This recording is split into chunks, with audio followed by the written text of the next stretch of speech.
Hey, today we're going to address a common mistake many buyers make when buying a piece of property in regards to water. You see, oftentimes buyers are so excited to buy that property that they don't do the proper due diligence to make sure they've got access to good, clean drinking water. But when you buy from White Oak, we're going to ask you a lot of questions to make sure this piece of property is the right property for you. One of those questions is, what do you plan on doing with the property? If your answer is anything like, well, we're going to build a 4-bed, 2-bath house that we can raise our kids and our family at, okay, that's instantly going to trigger some questions that we're going to ask you in regards to your water situation. So there's two forms of water, mainly here in Oklahoma. One is rural water, city water, and the other is going to be well water.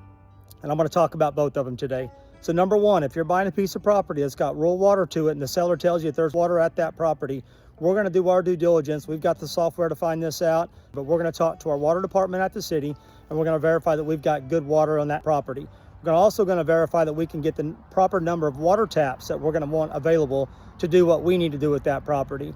In addition to that, we're going to look at what side of the road that major line is buried on.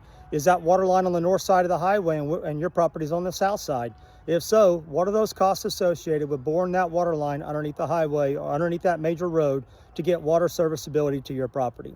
Now, let's say, for instance, you're buying a piece of property and there's not rural water, right? This happens a lot of times in different pockets here in Oklahoma. One of those is just west of Tulsa in my hometown of Sand Springs.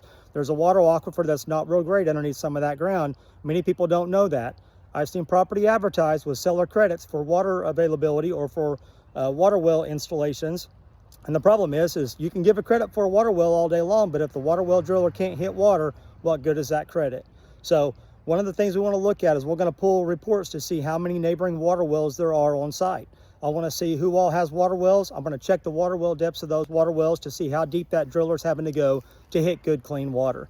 Second thing we're going to do is we're going to look at our filters on our well house. We're going to see what the condition of that well is. We want to check and make sure that it's got good, clean water coming through it. We're going to check the pumps, all the things necessary to give you the proper gallons per minute and the good water that you need to operate your family. You see, at White Oak, we don't just care.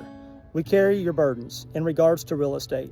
When you choose an agent, make sure you choose somebody who lives the lifestyle they represent with a level of service and integrity that you can hang your hat on. I'm Josh at White Oak Real Estate Group. We look forward to servicing your needs here in 2026.